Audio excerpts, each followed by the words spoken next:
Dios les bendiga. De parte de nuestro pastor queremos darle la bienvenida a todas las personas que nos visitan hoy y también a los que están mirándonos desde casa. De manera especial, nuestro pastor nos pidió, el pastor Constantino Robles, darle la bienvenida al pastor Carlos de la Cruz. Creo que está en la parte de atrás. Queremos pedirle que se ponga de pie. Por favor, iglesia, quiere mirarles el pastor Carlos de la Cruz, su esposa Marbella y su hijo Jonatán. ¿Estoy correcto? Bien, vamos a darles un aplauso de bienvenida y por lo menos saludarlos, hermanos. Bienvenidos a Fuente de Vida. De parte de nuestro pastor, tengo entendido que ellos van a estar asistiendo a esta congregación, así que nuestro pastor quiso darles la bienvenida. Bienvenido, hermano, siéntase en casa. Muy bien, Salmo capítulo 19, si es tan amable. Continuamos con nuestra serie de salmos. Salmo capítulo 19.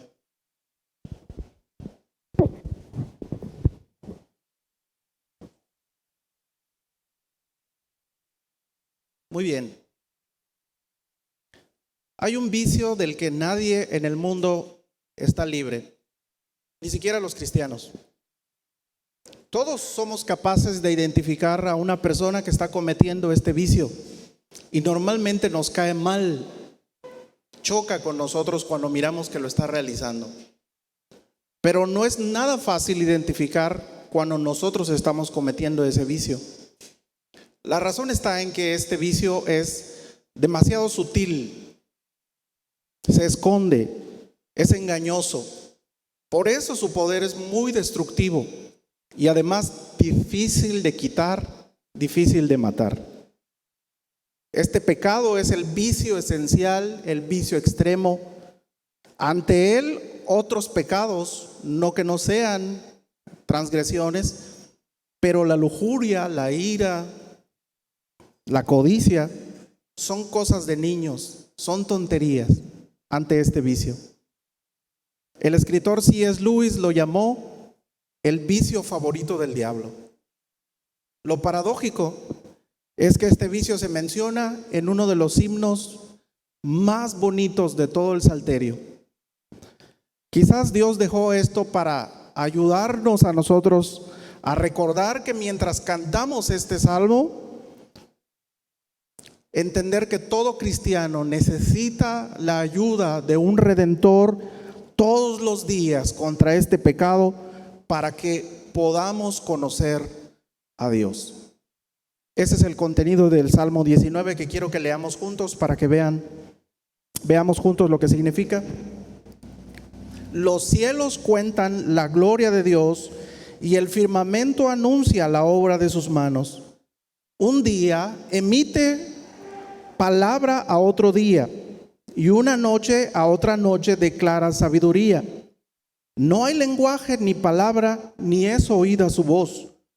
Por toda la tierra salió su voz, y hasta el extremo del mundo sus palabras. Y en ellos puso tabernáculo para el sol, y como esposo que sale de su lecho nupcial, se alegra cual gigante para correr el camino. De un extremo de los cielos es su salida, y su curso hasta el término de ellos, y no hay nada que se esconda de su calor. La ley de Jehová es perfecta, que convierte el alma. El testimonio de Jehová es fiel, que hace sabio al sencillo. Los mandamientos de Jehová son rectos, que alegran el corazón. El precepto de Jehová es puro, que alumbra los ojos. El temor de Jehová es limpio, que permanece para siempre. Los juicios de Jehová son verdad, todos justos, deseables más que el oro y más que mucho oro afinado, y dulces más que miel y que la que destila del panal. Tu siervo es además amonestado con ellos, en guardarlos hay grande galardón. ¿Quién podrá entender sus propios errores? Líbrame de los que me son ocultos.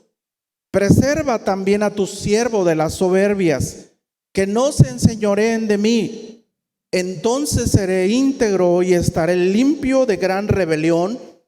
Sean gratos los dichos de mi boca y la meditación de mi corazón delante de ti, oh Jehová, roca mía y redentor mío. Leemos juntos el último versículo. Dice: sean gratos los dichos de mi boca y la meditación de mi corazón delante de ti, oh Jehová, roca mía y redentor mío. A primera vista se perciben tres movimientos en la estructura del poema. Por lo mismo, tradicionalmente se discute si eran dos salmos originalmente o uno, porque del versículo 1 al 7 que leímos, hay un himno al Dios creador que hacen ver al salmo como un salmo de alabanza. Del versículo 8 al 11 hay una especie de poema didáctico que hacen ver al salmo como un salmo de sabiduría. Del versículo 12 al 15 hay una oración en forma de súplica que hacen ver al salmo como si fuera un salmo de penitencia. Pero es mejor entender el salmo como la herencia cristiana nos lo ha dejado: un solo salmo con tres divisiones que enfatizan una sola idea. Y lo interesante es que descubramos qué es lo que está tratando de enfatizar aquí. Veamos primero lo explícito del salmo para poco a poco ir viendo lo demás. En el primer bloque, el salmista parece que se enfoca y en forma poética personifica la naturaleza como portadora de un mensaje inherente en su accionar. Es decir, los cielos, el firmamento y el sol realizan acciones que solo los hombres pueden realizar. Por eso les otorga una especie de personalidad metafórica para poder darse a entender. Y lo hace a través de utilizar verbos. Y subráyelos cuando lee el versículo 1. Observe lo que dice: los cielos, 1, cuentan la gloria de Dios. El firmamento, 2, anuncia la obra de sus manos. Versículo 2, un día emite palabra a otro día. Y dice, y una noche a otra noche declara sabiduría. Observe, a pesar de que día tras día y noche tras noche, la expansión, los cielos, el firmamento y el sol declaran una enseñanza, no lo hacen de forma convencional humana. ¿Por qué? Porque no utilizan, dice el versículo 3, lenguaje ni palabras, ni es oída su voz. Sin embargo, es demasiado eficiente el mensaje que comunican. La creación, cuando habla, cuando emite y declara, no ocupa morfemas como nuestro lenguaje, fonemas ni sintaxis. Sin embargo, cuando habla, emite o declara, su voz se escucha en todos los rincones de la tierra. El mensaje que pregona es un mensaje mudo, un mensaje silencioso. Y esta naturaleza no puede dejar de comunicar ese mensaje ni un instante. No tiene voluntad propia, no tiene libre albedrío, está sujeto a una ley establecida por Dios que no puede modificarse. La tierra y su rotación sobre su propio eje hace posible que haya día y noche de forma constante y permanente. El sol no puede dejar de cumplir su cometido de dar calor y con ello dar vida a todo ser viviente. Este mensaje incrustado en la naturaleza, lo único que intenta decir es que Dios es glorioso. En pocas palabras, Dios es más grande. Dios es el que brilla más y nada está por encima de él. La creación no intenta resaltar su propia gloria y su propia belleza que nos deja asombrados cuando la miramos. No, la creación apunta a una gloria mayor. La naturaleza, de manera silenciosa pero constante y obediente, revelan la gloria de un ser superior. Todos los días nos recuerdan y nos enseñan sin palabras: Dios es el más grande. Obsérvalo, percíbelo, reconócelo. Lo siguiente explícito que el Salmo nos señala en el bloque número 2, en el versículo 7, es que la palabra Jehová aparece 7 veces. Algo evidente y bastante interesante de notar para recalcar que la ley emana del propio carácter y naturaleza de Dios. Por eso el salmista presenta esta ley con 7 adjetivos calificativos que revelan lo que Dios es. La ley es, 1, perfecta. La palabra es fiel. El mandamiento del Señor es recto. El estatuto es limpio y puro. Su precepto es limpio. Sus juicios son verdaderamente imparciales. Observa usted que con cada adjetivo calificativo describe algo de Dios, de su perfección, de su fidelidad.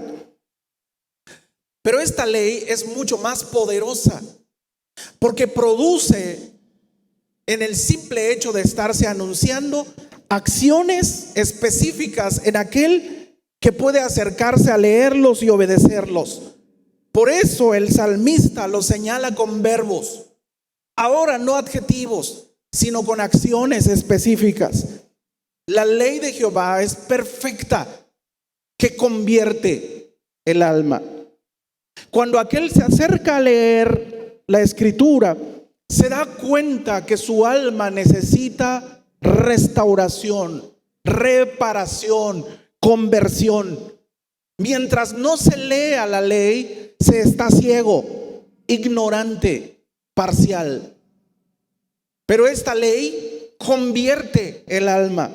Esta ley hace sabio al sencillo. Al que lee, le regala el discernimiento y lo deja y lo convierte ahora en alguien sabio, no ingenuo. Antes creía todo, hoy tiene el regalo del discernimiento para asimilarlo. La palabra de Dios entonces alegra al corazón. Ahora el que lee se da cuenta que la verdadera alegría del corazón está en esa palabra. Antes vivía estresado, airado, pero cuando ahora se acerca a la ley, ahora le encuentra el verdadero sentido de felicidad a la vida. La palabra de Dios además alumbra los ojos. Lo que quiere decir es que el que se acerca a leer ahora puede percibir cosas que antes, que no la leía, no puede percibir. El temor del Señor es limpio, que permanece para siempre. No somos ahora una hoja mecida por el viento, ni arrastrados de aquí para allá. El que lee ahora es una persona que tiene estabilidad emocional, sentimental, espiritual. La ley de Jehová es por mucho superior. Por eso es más deseable que el oro o que todos los demás placeres, dinero y placer, lo que señala el salmista. El mensaje de la ley entonces se parece con mucho mayor profundidad al mensaje de la naturaleza de los primeros versículos. Hay un ser superior al hombre. Hay un ser mucho más brillante. Recuérdalo, reconócelo, acéptalo. Nada hay por encima de la ley de Dios. Lo tercero explícito es que el salmista termina su tercer bloque con una oración a Dios en donde él está señalando que desea agradar a Dios en palabras y en pensamientos. Pero ¿por qué termina haciendo una oración? ¿De qué se percata? ¿Qué descubre?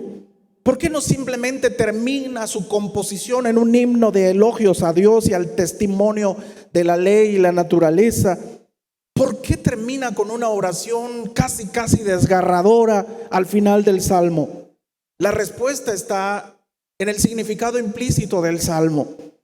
Y lo primero que podemos mirar en este significado implícito es que hay 2 maestros, 2 predicadores mucho más poderosos que el salmista distingue. y le enseñan una lección, la misma lección al salmista. Dios es más grande y poderoso que tú. Y uno de esos maestros tiene como salón de clases el universo. La naturaleza presenta la revelación general que dice Romanos capítulo 1 con el apóstol Pablo. Y este maestro, que es la naturaleza, la revelación general, no habla este lenguaje humano nuestro, pero es tan efectivo en declarar que el Dios, Él, porque es el término que ocupa, es el fuerte, el poderoso, el Dios creador con una gloria mucho más grande, perfecta, limpia, sublime que todo lo creado, incluso el hombre. La revelación general entonces afecta y debe afectar el intelecto del hombre, pero aún así no le puede quitar el gran pecado, no le puede quitar el vicio extremo que está en su corazón. La naturaleza le dice al hombre sin palabras: hay alguien más grande que tú, acéptala. Necesitas reconocer tu pequeñez para que puedas agradarle. Por eso la revelación general no puede cambiar al hombre. Y en el versículo 7 introduce al otro maestro, la ley de Dios. Y esta ley de Jehová representa lo que se conoce como la revelación especial, y que repite con mucha mayor claridad: Dios es mayor que tú. La ley de Dios es más efectiva porque revela el carácter de Dios, su nombre propio, personal, el yo soy, Jehová 7 veces. Por eso tiene un efecto mucho más profundo que la mera contemplación de la naturaleza, porque esta ley corrige, transforma, convierte el alma, no solo el intelecto del hombre.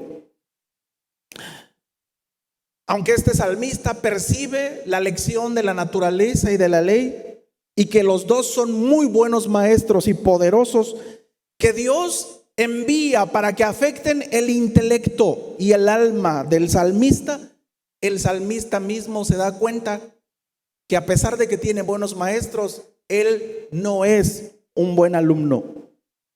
El salmista se da cuenta que él desea y quiere agradar a Dios, pero no puede, porque hay algo en él que le impide hacerlo. Todos sabemos la respuesta. La naturaleza humana tiende al pecado. Y de hecho, todo maestro enviado previo a la revelación plena que es Cristo, la revelación especial encarnada, la palabra encarnada en Cristo, nos revelan lo incapaces que somos nosotros los humanos para agradar a Dios. Los maestros revelan nuestra corrupción humana. Por parte de la ley, Romanos capítulo 1, versículo 8 dice por el apóstol Pablo: porque la ira de Dios se revela desde el cielo contra toda impiedad e injusticia de los hombres que detienen con injusticia la verdad. Porque lo que de Dios se conoce les es manifiesto, porque Dios se lo manifestó. Por el lado de la ley, el capítulo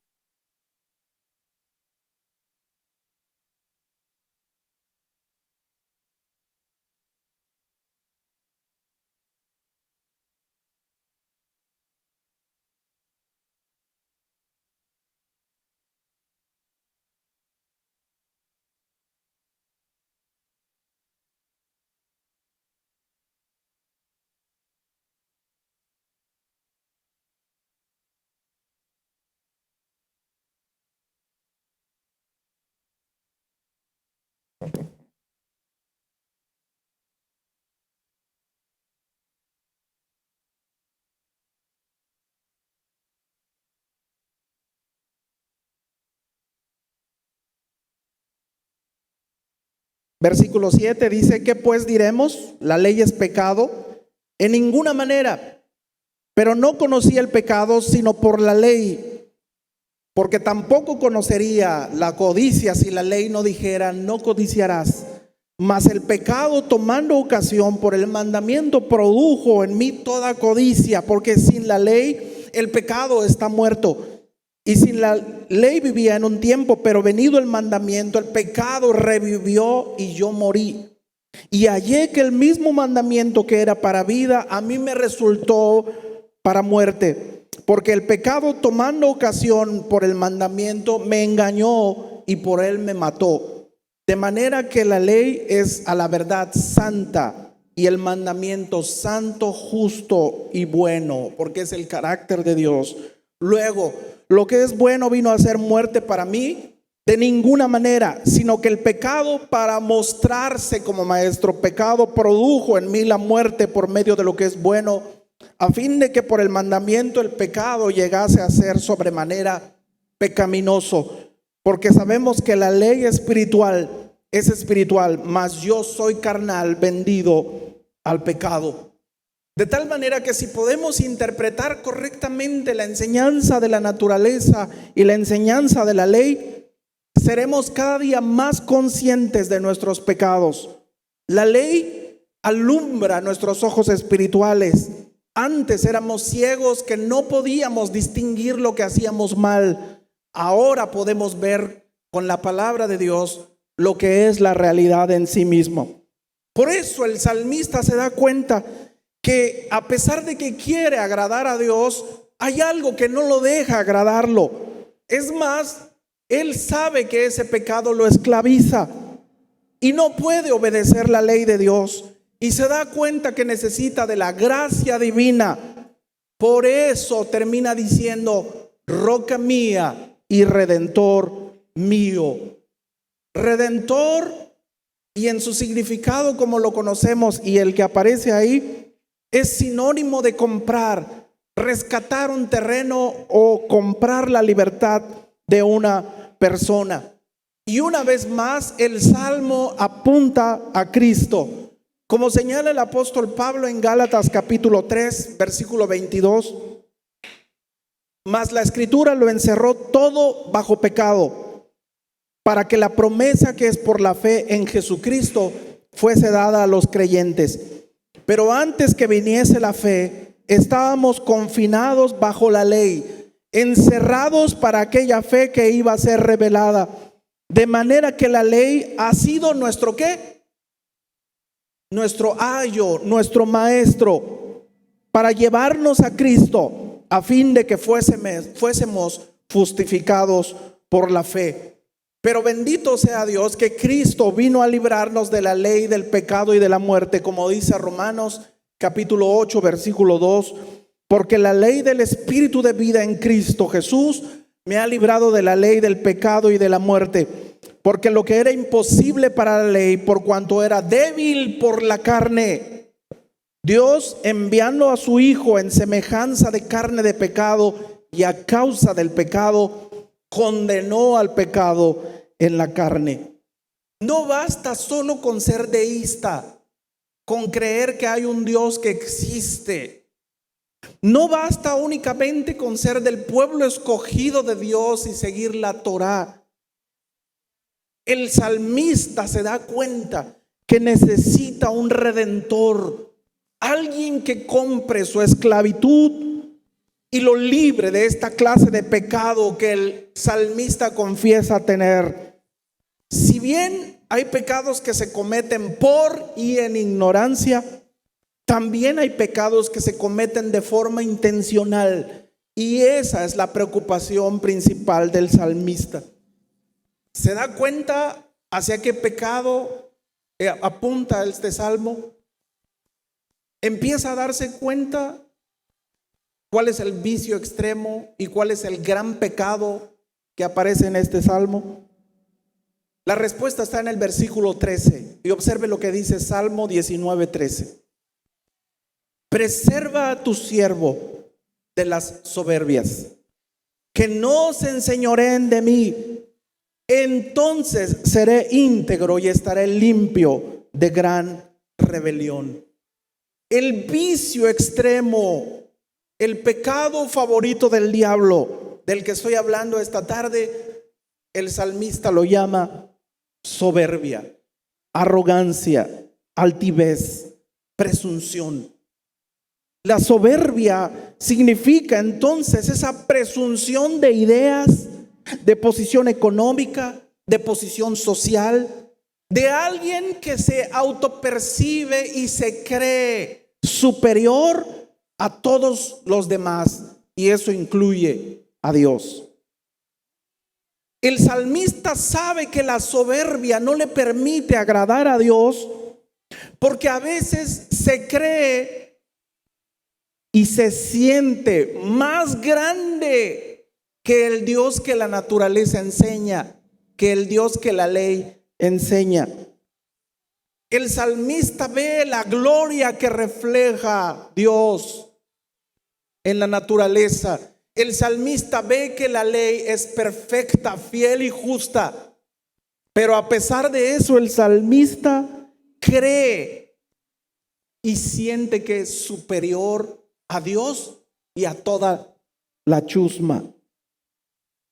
La soberbia en sí misma encierra entonces una competencia. Nunca descansa. Siempre se está comparando todo el tiempo con los demás y se cree superior a los demás y cree que es grande. Pero como decía Agustín de Hipona, San Agustín, la soberbia no es grandeza, es hinchazón. Y lo que está hinchado parece grande, pero no está sano. De tal manera que el salmista se da cuenta que en su sangre corre el pecado de la soberbia. Por eso pide, y observe lo que pide en el versículo 13, preserva. Y el término es refrena, soslaya, rehúsa, aparta de mí. Y fíjese, las soberbias en plural. No dice aparta solo la soberbia que tengo. No, porque la soberbia se manifiesta en muchas maneras. Pero el salmista está preocupado en dos esencialmente: en los dichos de su boca y en la meditación de su corazón. Él sabe, por eso le dice: Señor, preserva, guárdame, protégeme, aléjame.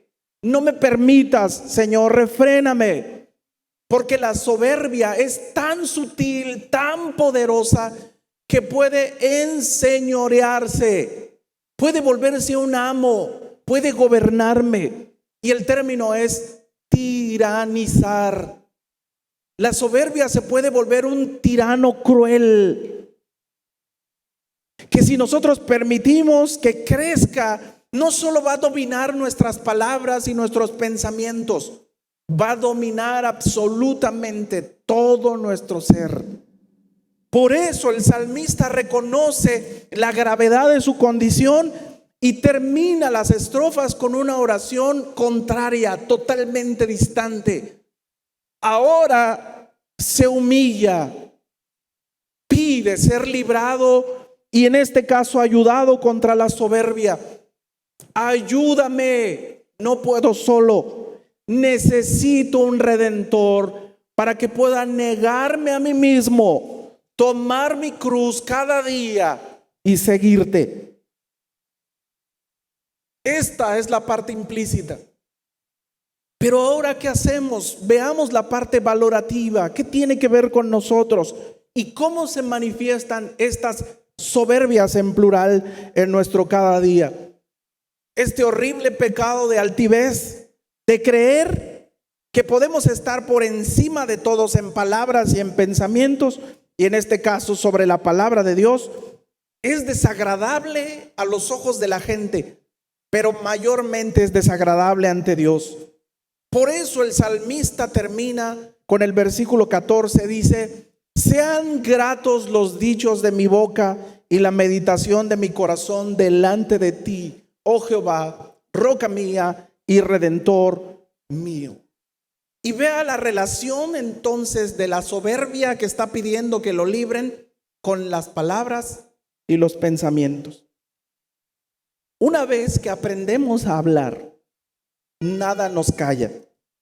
Si hay algo que los niños aprenden sin necesidad de mucho esfuerzo, salvo exceptas exclusiones, ¿verdad? Es hablar. Y de ahí para el real, nadie nos para, porque hablamos hasta dormidos. Las mujeres hablan el doble. Y en las conversaciones familiares, en las conversaciones sociales, tenemos la costumbre mala de hablar mucho, de todo y de nada. Nos reímos, bromeamos, pero ojalá fuera solo eso.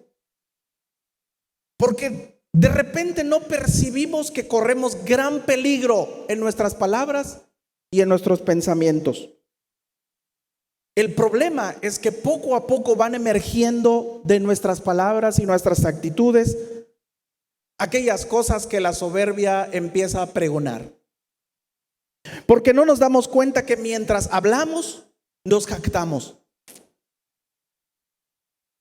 Empezamos a presumir por encima de los demás adquisiciones, posiciones, planes. Siempre tenemos esa horrible costumbre de creer que tenemos algo mejor por sobre los demás. La soberbia no solo quiere tener algo comparado con los demás, quiere tener algo mejor que los demás tienen. Un viaje, una casa, un auto, una posición, un grado académico, una idea. Actuamos como si fuéramos dueños de nosotros mismos, del aire que respiramos, y actuamos como si fuéramos dueños entonces de nuestro propio tiempo, como si no dependiéramos de Dios y también de la gente. Y nos jactamos por sobre ellos y no nos damos cuenta que cometemos pecado. Santiago dice en el capítulo 4, versículo 13, quiere acompañarme para que lo vea. Vamos ahora, los que dicen hoy y mañana iremos a tal ciudad y estaremos allá un año y traficaremos y ganaremos, cuando no saben lo que será mañana. Porque ¿qué es vuestra vida? Ciertamente es neblina que se aparece por un poco de tiempo y luego se desvanece. En lo cual deberían decir: si el Señor quiere, viviremos primero y haremos esto o aquello. Pero ahora, ¿qué dice? ¿Ahora qué? ¿Os jactáis con qué? En vuestras soberbias. ¿Toda qué? Jactancia semejante es mala. Pensar que podemos planear unas vacaciones sin considerar que no somos dueños del tiempo y de las cosas que tenemos es un pecado. Porque tenemos que preguntar y considerar si Dios quiere. Nuestro lenguaje tiene que acostumbrarse, porque de otra manera es presunción, es soberbia y arrogancia. De tal manera que cuando hablamos creemos que no ofendemos. En nuestra habla se cuela la jactancia. Vean lo que dice Santiago capítulo 3, versículo 5. Nuestra naturaleza es tendiente al mal y nuestra lengua recibe la llama del infierno.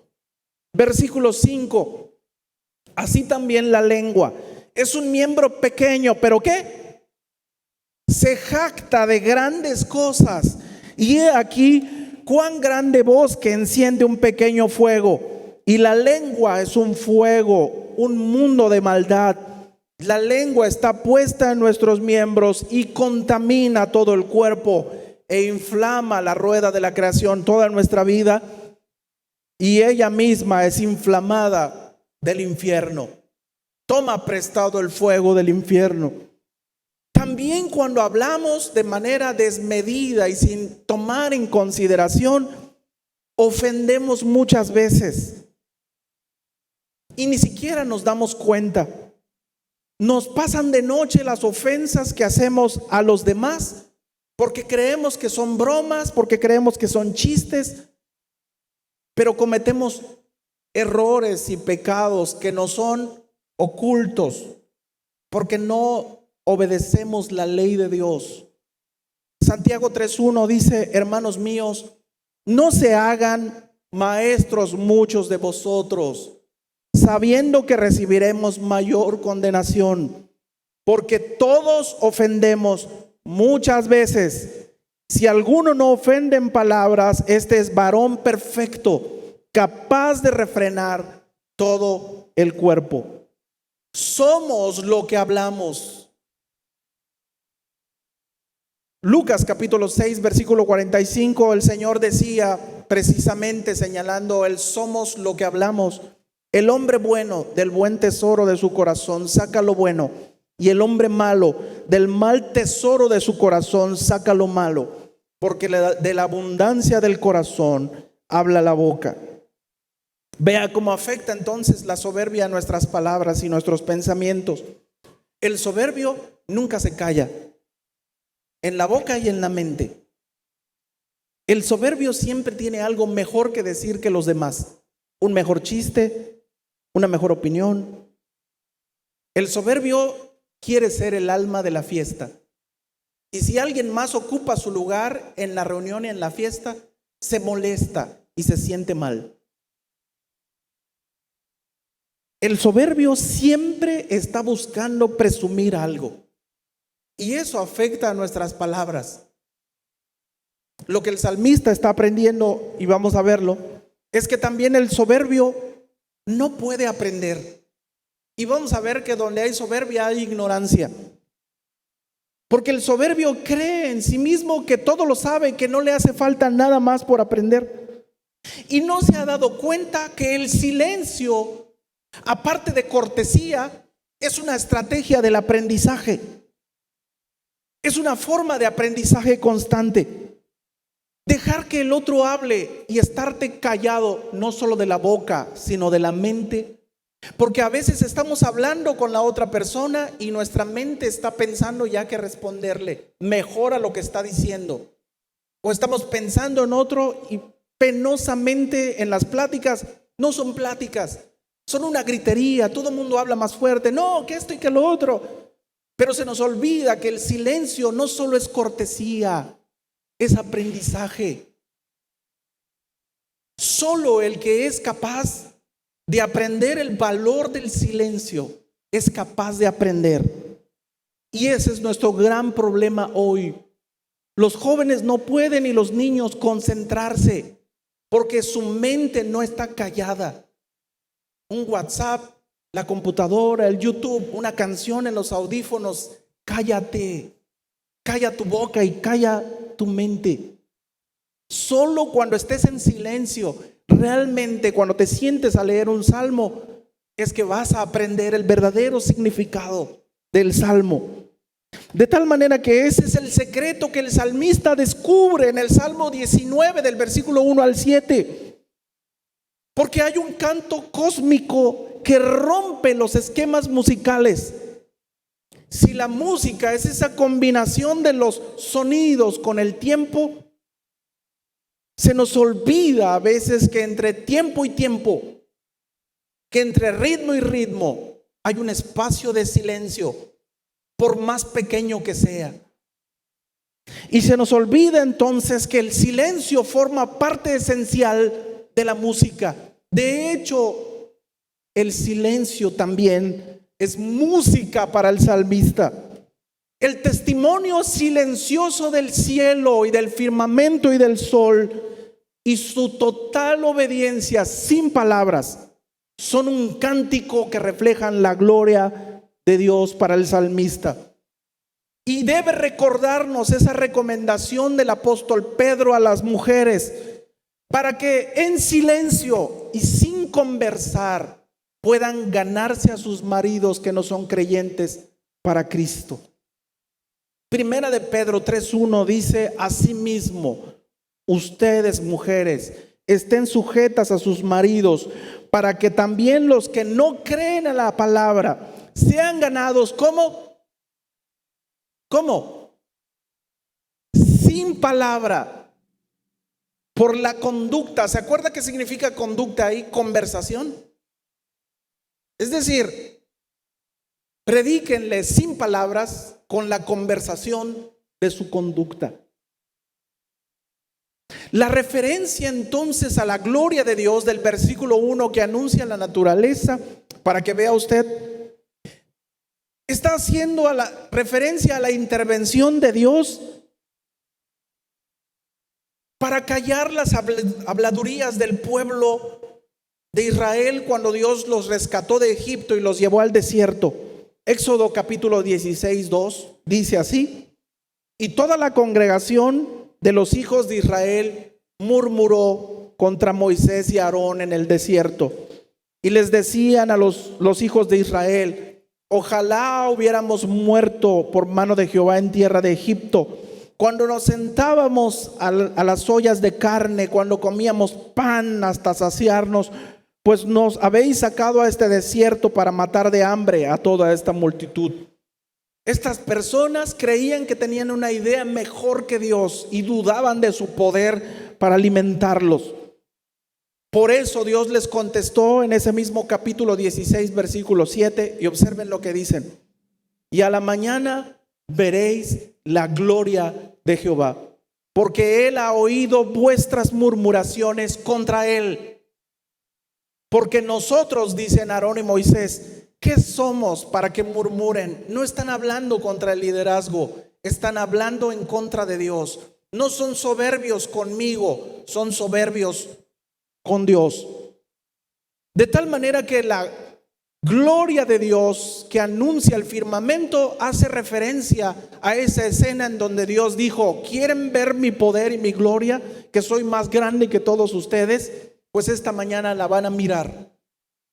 De tal manera también que los versículos 2 que señalan: no hay palabra ni lenguaje, voz, y además el sol corriendo como un novio alegre recorre su camino, también lo ocupa el Salmo 119, ensalzando el poder de la palabra de Dios escrita.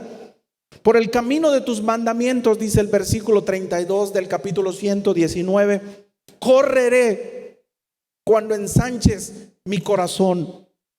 De tal manera, hermanos, que el salmista, cuando escribe esto, se da cuenta que él, como ser humano, habla mucho, se jacta mucho, pero obedece poco.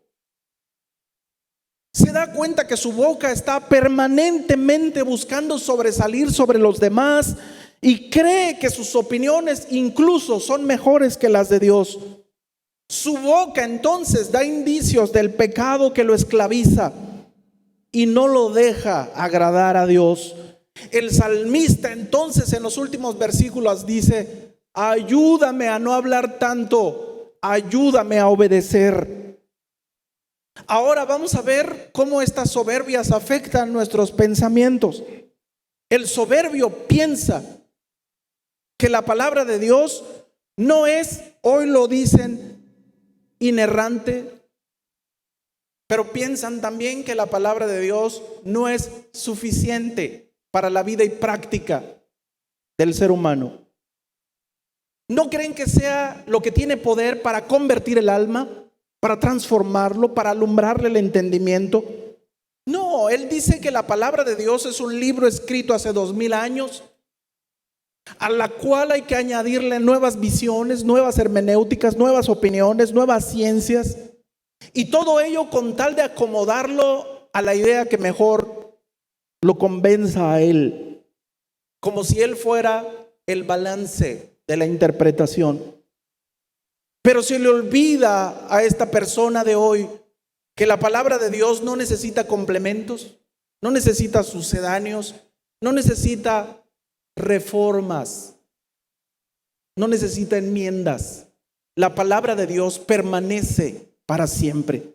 Y la palabra de Dios dice, según de Timoteo 3:16, toda la escritura es inspirada por Dios y útil para enseñar, para redarguir, para corregir, para instruir en justicia, a fin de que el hombre de Dios sea perfecto, enteramente preparado para toda buena obra.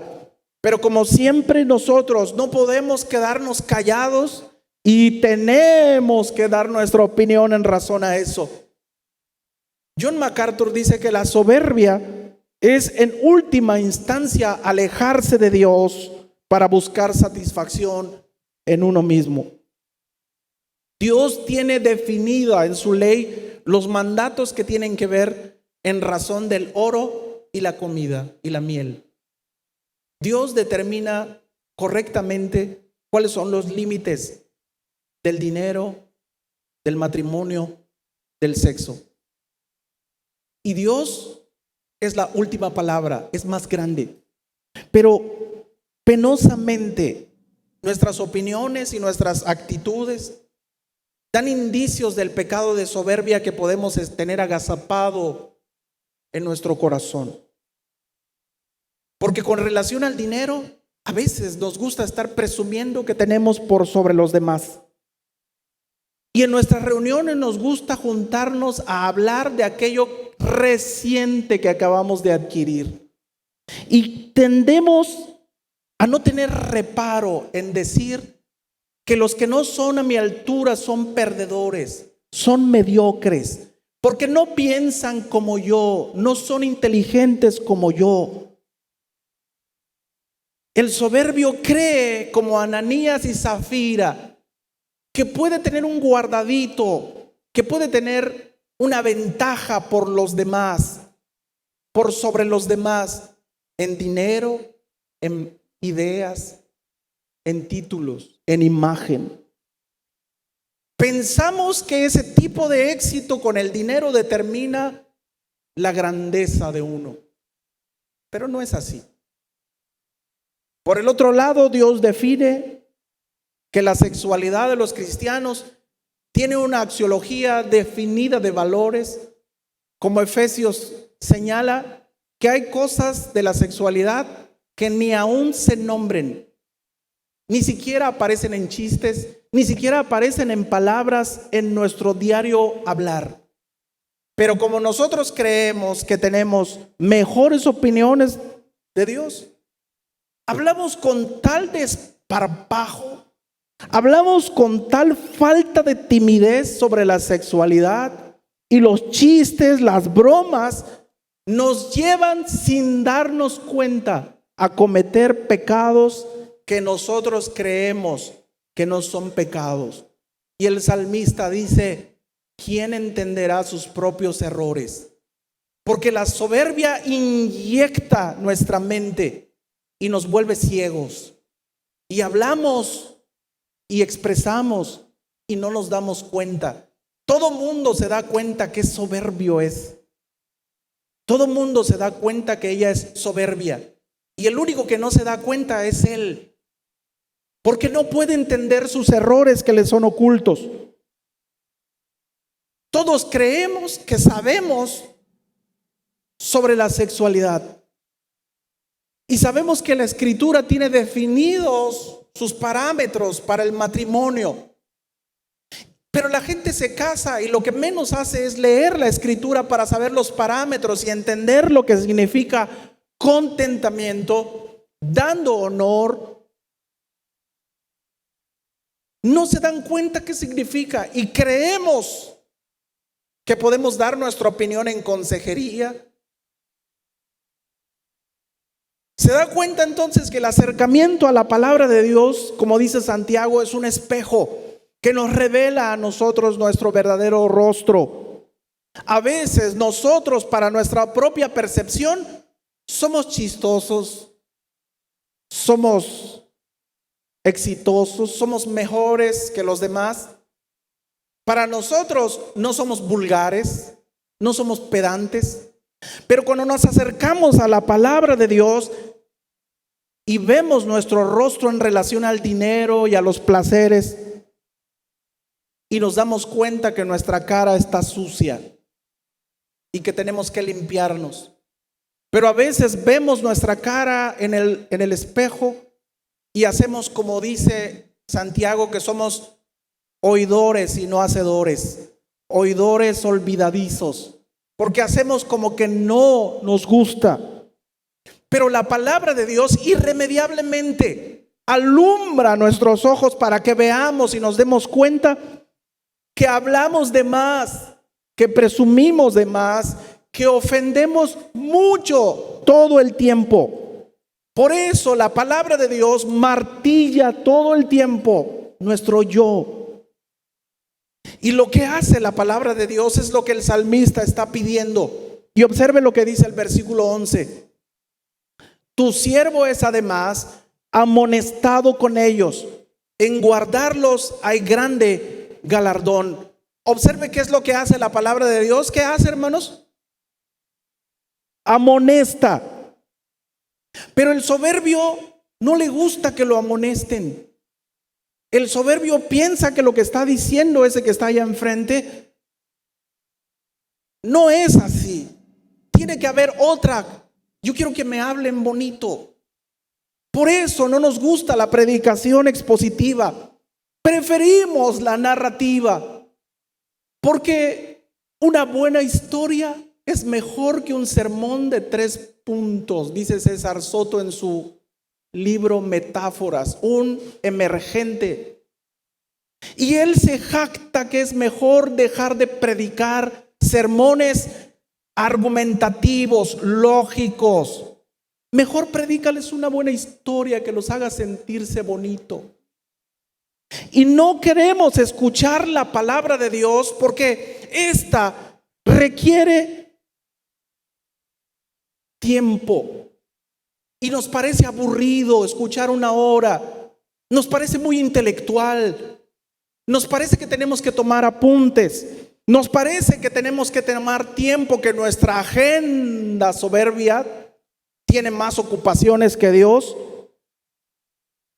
Y no sé qué tantas excusas ponemos. Pero la verdad es que nos molesta y nos humilla. Por eso nos gustan más los gritos y tamborazos. Y perdónenos, tenemos una herencia pentecostal. Yo soy pentecostal y entendemos la diferencia de nuestra creencia pentecostal en razón de los hermanos de la Reforma. Entendemos muy bien eso y estamos orgullosos y predicamos la palabra de Dios con la ayuda del Espíritu Santo y sus manifestaciones. Pero entendimos mal el concepto pentecostal, porque nos gusta más que nos prediquen fogosamente y nos hagan sentir que podemos exigirle a Dios que manifieste su poder, pero no nos gustan esas predicaciones que nos hacen quedarnos callados, reflexionar y humillarnos ante Dios. No nos gustan las predicaciones porque preferimos los testimonios. Porque estas azuzan nuestras emociones y si bien pueden aumentar nuestra devoción, no aumentan la fe. Porque la fe viene por el oír y el oír por la palabra. El testimonio de una persona puede hacer que tu devoción mejore. Está bien y es bonito y hay que escucharlo, pero no se compara con el poder de la palabra de Dios. Porque esta amonesta. Nos gustan los sermones positivos, porque estos nos hacen sentir cada domingo fuertes, poderosos, recargados, conectados con una pila para que toda la semana tengamos fuerza para enfrentar la vida. Pero esos sermones nos hacen gritar, hablar, cantar mucho, pero no callan nuestra boca y nuestra mente para reflexionar. Pero el salmista se da cuenta y dice: además, tu siervo es amonestado por la ley de Dios. Y el término amonestar es brillar. No me doy cuenta que no es solo un regaño, sino que con cada disciplina Dios hace que mi rostro brille, esté limpio. Mi alma recibe un gran premio solo si soy capaz de dejarme amonestar por la palabra de Dios. De todas maneras, entonces, hermanos, el soberbio no acepta que ha cometido un error o que tiene pecados. No hay peor ciego que el que no quiere. Es un refrán popular. Porque el soberbio siempre le echa la culpa a los demás, menos a él mismo. No acepta ningún tipo de corrección. No acepta que todo mundo diga que es en base a su mal carácter, sus decisiones, sus palabras, los que tienen la culpa. Porque para el soberbio siempre son culpables todos los demás, menos él. Es culpable la prensa fifí, es culpable la prensa conservadora, el neoliberalismo, es culpable mis adversarios, es culpable el diablo, es culpable el pastor, es culpable el líder porque me miró muy feo, son culpables mis papás porque no me dejan hacer lo que yo creo que es mejor para mi vida. ¿Se da cuenta? Siempre hay un culpable que no es él. Todos tienen la culpa menos él o ella. La razón está en que es fácil verle los errores a los demás, ¿no? Pero no es fácil ver que yo tengo esos errores. Hermano, varón casado, ¿se ha dado cuenta? Y qué fácil es darse cuenta que su esposa es bastante soberbia en palabras y en actitudes. Que todo mundo dice, todo mundo opina, todo mundo sabe que ella se llama Doña Soberbia. ¿A poco no? ¿Verdad que es fácil? Porque su esposa siempre que discuten algo cree que ella tiene una mejor opinión que la suya y que la de todo mundo. El problema es que usted percibe que ella sabe que está equivocada, pero no quiere aceptarlo. Y lo mismo sucede del otro lado, hermanas. ¿Se ha dado cuenta que es fácil para usted identificar ahora que conoce a su marido, lo tiene checadito, que el lenguaje de su marido es solo su trabajo y usted a veces hasta se pone en automático para escucharlo? Porque ya ni atención, solo sabe qué responderle en determinado momento para que sienta que lo está escuchando. Porque su marido lo único que le gusta hablar es del trabajo, de los logros personales, que este tiene la culpa, que esto, lo otro, y siempre se anda comparando con los demás. Pero usted dice, ¿por qué no se dará cuenta que hay detalles descorteses en él que no me agradan? ¿Por qué no se dará cuenta que trata mal a nuestro hijo o a nuestra hija? ¿Por qué no se dará cuenta? La razón es que somos incapaces solos, hermanos, de percibir nuestras flaquezas, nuestras miserias espirituales. Todo el mundo se da cuenta que debemos cambiar algo, menos nosotros. Por eso el salmista dice en el versículo 12, ¿quién podrá entender sus propios errores? ¿Quién es humilde para aceptar? ¿Quién no es soberbio para decir, líbrame de los que por ignorancia cometo y no me doy cuenta? La razón es que esos errores parece que están velados a los ojos pecaminosos. A veces vemos, hermanos, y esa es la razón de que podemos tener una vida cristiana de 10, 20, 30, 40 años de cristianos. Somos fieles asistiendo, somos fieles con las finanzas, pero seguimos siendo las mismas personas para resolver nuestros problemas, para hablar en doble sentido, para justificar cuando ofendemos a alguien más, incluso a la esposa y los hijos. Podemos pasar 40 años de cristianos y, como vimos en el Salmo 23, sin ningún progreso, sin ningún crecimiento.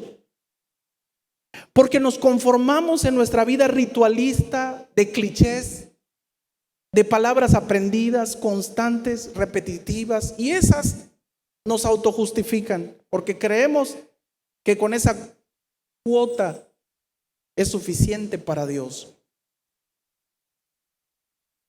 La razón está en que no somos capaces de percibir nuestros errores porque no son ocultos. ¿Por qué? Porque no leemos la palabra de Dios. Otra muestra de orgullo en nosotros cuando percibimos la soberbia en los demás es intentar corregirlos a todos. Claro, como el marido no se da cuenta, la esposa dice, pues le voy a dar una ayudadita. Como a este ingrato no le amanece y a él le ha pasado 20 años de noche y parece que estamos en el mismo día, entonces tengo que ayudarle. Lo mismo los varones. Hermanos, ¿cuántos se rindieron ya para intentar cambiar a su esposa? No los puedo ver bien claros en su rostro, así que,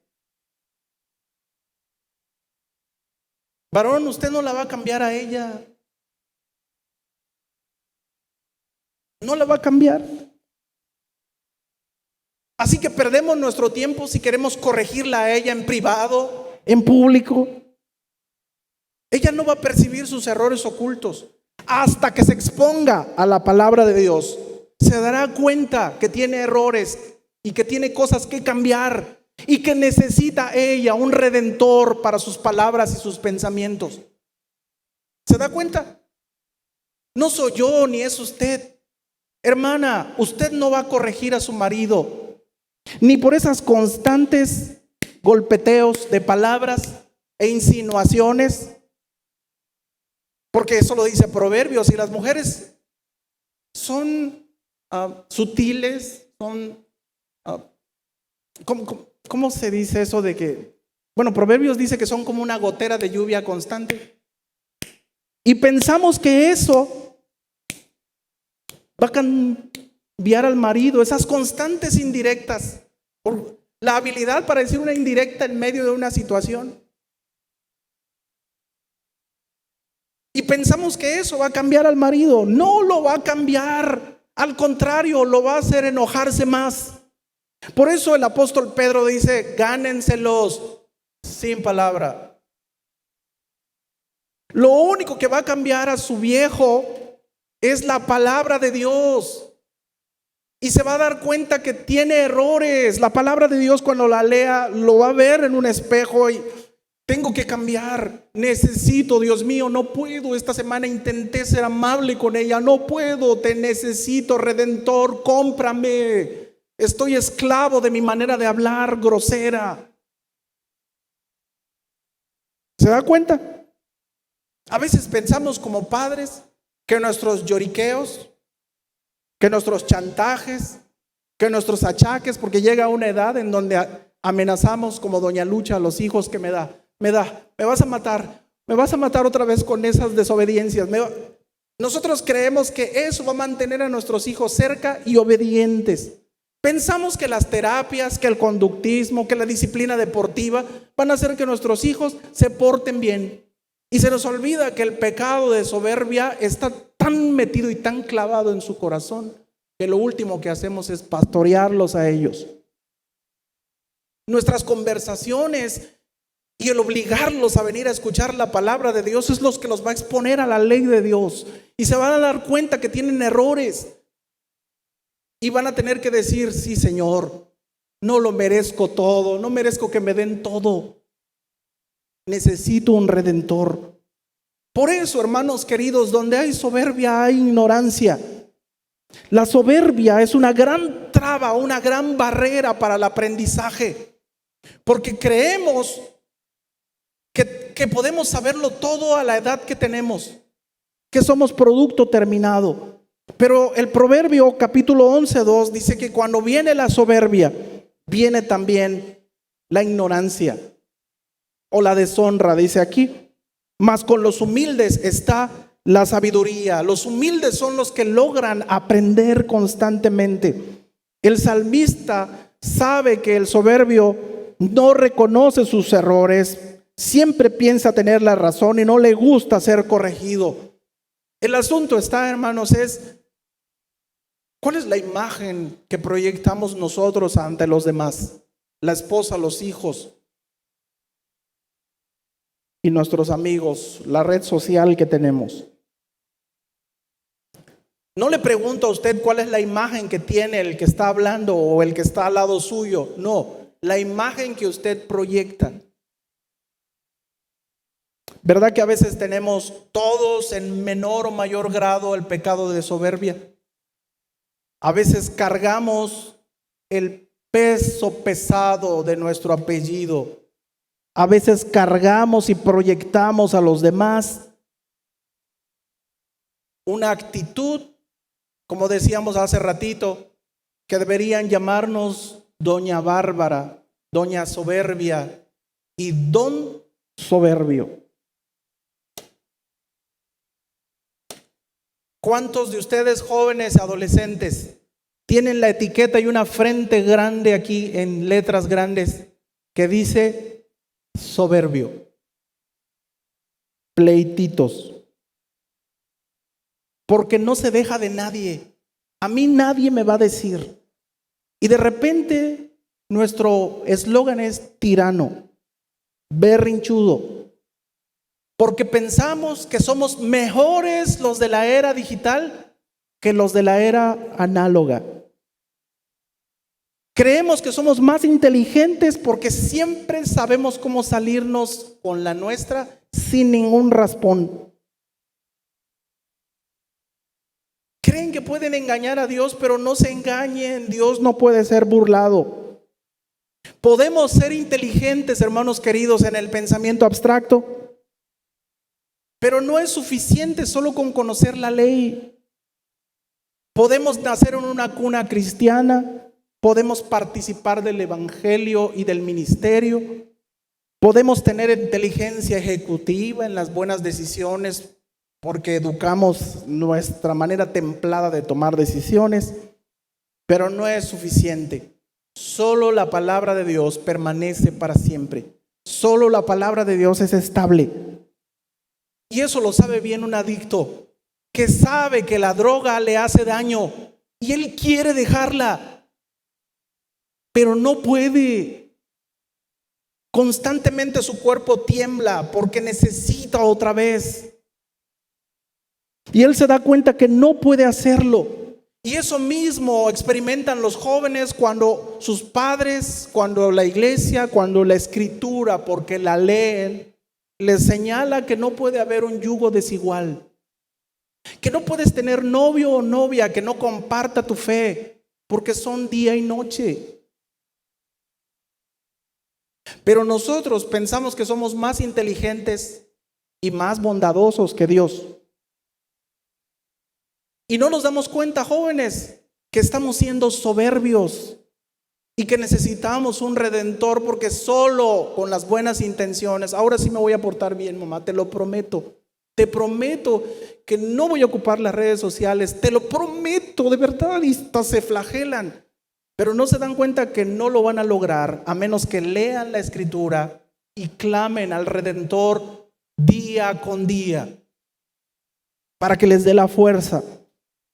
De tal manera que necesitamos estrellarnos, hermanos, nuestra soberbia con el tren de la cruz, y esta nos humille y nos demos cuenta que no somos nada absolutamente ante Él. Necesitamos entonces, como el salmista, ser humildes para poder agradar a Dios en palabras y pensamientos. Dios sabe, hermanos, que somos muy tendientes a la soberbia, a ser altivos. Y Dios está obstinado, si quiere, en quitarnos ese caparazón que tenemos. Por eso constantemente nos indica, como Santiago, que el antídoto para la soberbia es someternos humildemente a Él. Vea lo que dice Santiago capítulo 4, versículo 6. Santiago capítulo 4, versículo 6 dice: pero Él da mayor gracia. Por esto dice: Dios resiste a los soberbios y da gracia a los humildes. Someteos pues a Dios, resistid al diablo y huirá de vosotros. Acercaos a Dios y Él se acercará a vosotros. Pecadores, limpiad las manos, y vosotros los de doble ánimo, purificad vuestros corazones. Afligen, lamentense y lloren. Su risa se convierta en lloro y vuestro gozo en tristeza. Humillaos delante del Señor y Él os exaltará. ¿Se da cuenta que el antídoto contra la soberbia es someterse a Dios y humillarse? Primera de Pedro capítulo 5 versículo 5 dice: igualmente jóvenes, esténse sujetos a los mayores, a los ancianos, dice, y todos sumisos unos a otros, revestidos de humildad, porque Dios resiste, Dios no ve, Dios no acepta a los soberbios, pero da gracia a los humildes. Versículo 6: humillaos pues bajo la poderosa mano de Dios, para que Él os exalte cuando fuere tiempo. Hermanos, Él es roca mía esa roca en donde nuestra soberbia tiene que golpearse y fijarse. Proverbio capítulo 16, 18 dice: antes del quebrantamiento es la soberbia, y antes de la caída la altivez del espíritu. La soberbia, entonces, hermanos, es sinónimo de enemistad. Porque no solo hay enemistad entre los hombres con alguien soberbio. Una persona soberbia siempre cae mal. Cuando notamos una persona que está hablando o que está teniendo actitudes soberbias, tiende a separar a las personas. No te juntes con él. Es desagradable su manera de ser. Y la persona soberbia siempre está enemistada con todo el mundo. Está peleada con su papá, está peleada con su mamá, está en desacuerdo con el líder, está en desacuerdo con el pastor. La soberbia siempre genera enemistad. Pero no solo ante los hombres, también genera enemistad con Dios. Porque mientras se es soberbio es sinónimo de ignorancia, pero no ignorancia del conocimiento general, no se confunda. Ignorancia de Dios. Mientras tengamos un corazón soberbio, no podemos conocer a Dios. Por eso la soberbia es el pecado favorito del diablo. El diablo es diablo por el orgullo y la soberbia de su corazón. Por eso el diablo quiere que seas también ignorante como él. Él no puede conocer a Dios con la relación que nos ha regalado a nosotros. Ni siquiera lo desea. Está encerrado en eso. Y él quiere que el soberbio no solo ahora tenga esclavizada su boca y sus pensamientos, sino todo su ser adentro del soberbio de soberbios, que es el diablo.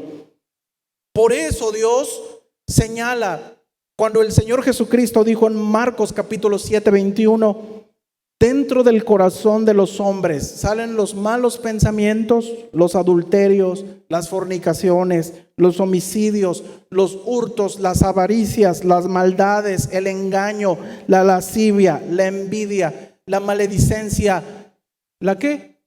La soberbia y la insensatez de la ignorancia. Todas estas maldades de dentro salen y contaminan al hombre. Por eso el Salmo termina, hermanos, con una especie de clamor desgarrador por humildad, un grito de auxilio para liberarlo del pecado más grande que es la soberbia. Este salmo solo lo recita el hombre que es capaz de reconocer, que es consciente de que ofende a Dios y a todo mundo todos los días, en cada momento, en palabras y en pensamientos. Por eso este hombre se refugia en roca mía y redentor mío. Quiero invitarlo esta noche a que podamos hacer nuestra oración en esta noche y reflexionar en eso. Y mientras preparaba el sermón, me descubría a mí mismo en mis pensamientos y en mis palabras soberbio frente a la gente y frente a Dios. En algunas pude evitarlo y en otras tenía que pedir perdón, porque hasta después de sentirme superior en diferentes facetas, me di cuenta del pecado que me es oculto. Y me di cuenta que es fácil ser soberbio y reconocer que soy soberbio. Seguro eso usted ya lo sabía. Pero a lo mejor lo que no percibe y no sabe es que también usted, en grado mayor o menor, es soberbio. Porque la arrogancia, la altivez circula en nuestros corazones y en nuestra sangre y nos nubla la vista y no podemos agradar al Señor. Porque si creemos, hermanos, que ya no podemos mejorar en el matrimonio, porque desde que nos casamos no hemos leído un solo libro que tiene que ver con las escrituras sobre el matrimonio. Nos da flojera, lo posponemos y es ¿para qué? Si con la experiencia, con el día a día, soberbia. Porque creemos que es suficiente con lo que tenemos. Si nosotros creemos que nuestro carácter ya está en pleno, casi tocando el umbral del cielo, y que todos tienen que cambiar menos yo y me tienen que aguantar así como soy en el matrimonio y en la iglesia, soberbia. ¿Hasta cuándo destruiremos nuestro matrimonio por la soberbia? ¿Hasta cuándo? ¿Hasta que ya no esté? ¿Hasta que ya no esté ella o él? ¿Hasta cuándo, hermanos? Vamos a mantener la soberbia y no nos vamos a sorprender en nuestras palabras y nuestros pensamientos, presumiéndonos por sobre los demás, logros, cosas nuevas, porque las redes sociales se prestan mucho para eso, porque constantemente estamos presumiendo lugares, comidas, lugares, momentos, posesiones, cosas que creemos que son más interesantes que... Ni siquiera nos damos cuenta que la tiranía de la soberbia nos tiene tan esclavizados y nos pasa de noche.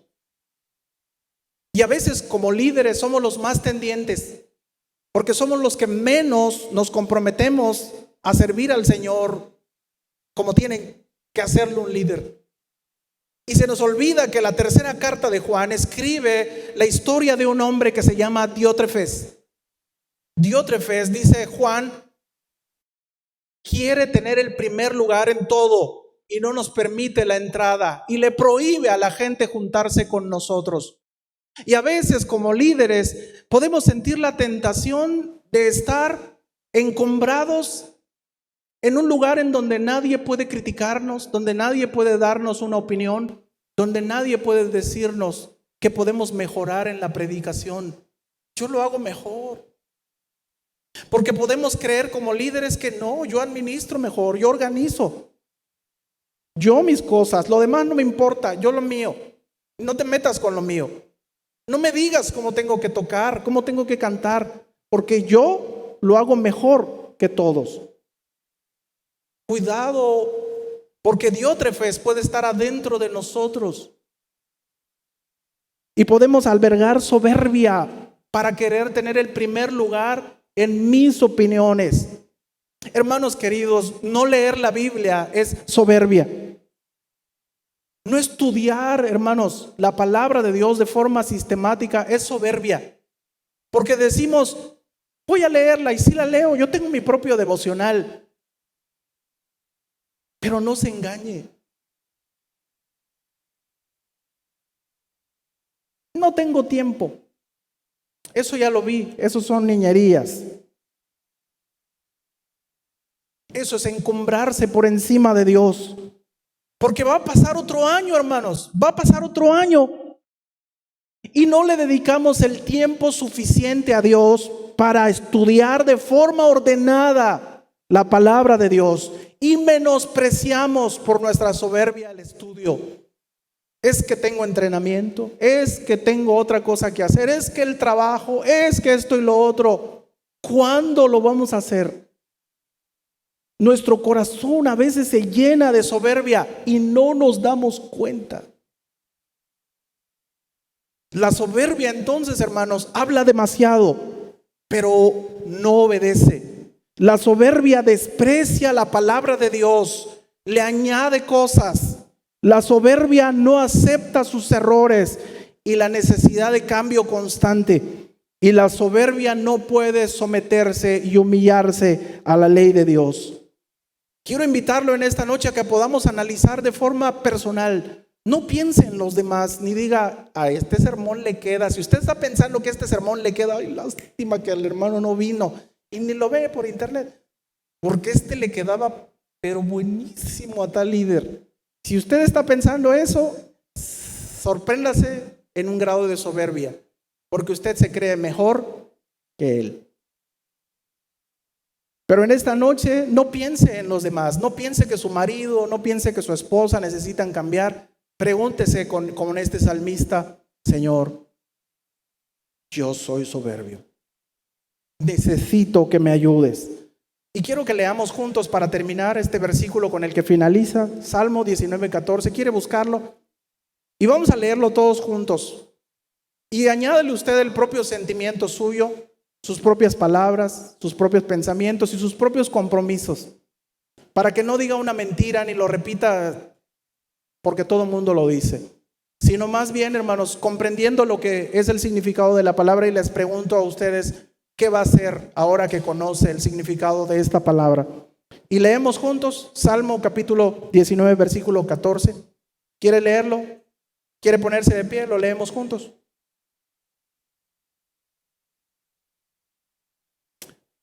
Lo leemos todos juntos. Dice así: sean gratos los dichos de mi boca y la meditación de mi corazón delante de ti, oh Jehová, roca mía y redentor mío. Lo leemos otra vez. Dice: sean gratos los dichos de mi boca y la meditación de mi corazón delante de ti, oh Jehová, roca mía y redentor mío. Puede levantar sus manos y decirle: Señor, ayúdame. Ayúdame. Yo soy un hombre con muchos errores que no ve, pero a veces ve. Pero en esta noche, con toda humildad y con toda sinceridad, te pongo las armas, te pongo las excusas y grito como este salmista: ayúdame, redentor mío. Ayúdame a obedecer a mis padres. Ayúdame a obedecerte a ti, Señor. Ayúdame a leer tu palabra de forma ordenada. Ayúdame a no autojustificarme. Ayúdame a encontrar, Señor, el significado de tu palabra de forma humilde y transformar mis palabras y mis actitudes cuando estoy con mi esposa. Yo no soy amable y tengo que serlo. No soy cortés. Tengo que serlo, pero que tu palabra, Señor, lo revele y dame la fuerza para obedecer, porque me doy cuenta, pero no puedo. Quiero hacerlo, pero no puedo. Ayúdanos, Señor. Hay algunos jóvenes aquí que puedan decir: Señor, ayúdanos a obedecer tu palabra, no tener la soberbia de pensar que somos mejores que nuestros padres, que somos mejores que los adultos, sino que tengamos que vestirnos de humildad y unos a otros con cariño, con humildad, someternos unos a otros. Dios de toda humildad, queremos aprender de ti, que eres manso y humilde de corazón, para encontrar alegría. Tu palabra alegra el corazón, le da el verdadero sentido a la vida. Ayúdanos a no ver, Señor, las leyes y las reglas en casa como algo que le quita la diversión a la vida, sino ver, Señor, que las reglas que nos impones, la disciplina de venir a la iglesia, los horarios para estudiar, Señor, no son carga, son lo que le dan el verdadero sentido de alegría a la vida, Señor. Ayúdanos a que podamos dejar convertir nuestra alma. Convierte nuestra alma por tu palabra. Restaura nuestra alma, Señor. Redime nuestra alma, lo necesitamos. Permítenos, Señor, a valorar el poder de tu palabra y de tu Espíritu Santo para llevarlo a la acción. Por eso te pedimos en esta noche que sean gratos, Señor, los dichos de mi boca cuando canto a ti. Que no me pase de noche como al fariseo que oraba consigo mismo. Ayúdame a que mis palabras, Señor, sean gratas a ti, no a la gente. Sean gratas a ti, no a mi propio pensamiento. Sean gratos a ti, Señor, mis palabras y las ideas que a veces me sorprenden, que podemos tener en nuestro corazón y que acechan a nuestra vida. Te pedimos en este día que bendigas nuestra vida por tu misericordia, no por merecimiento. Y bendice, Señor, los trabajos de mis hermanos de la iglesia. Que tú bendigas, Señor, cada casa. Que tú bendigas, Señor, a nuestro pastor en su casa y en su recuperación. Que tú bendigas, Señor, a todo aquel que esta noche reconoce que ha guiado su vida solo por sí mismo y en soberbia se ha alejado de ti. Dice el necio en su corazón: no hay Dios. Pero en esta noche reconoce, Señor, que necesita y se rinde, depone las armas para la gloria de tu nombre. En el nombre de Cristo Jesús. Amén y amén. Gracias a Dios. Dios los bendiga esta semana, hermanos. Salúdese a lo lejos, dese un abrazo virtual. Nos vemos esta semana. El miércoles tenemos una predicación especial del hermano Almirudis, así que por favor no se lo pierda. Dios les bendiga. Muchas gracias.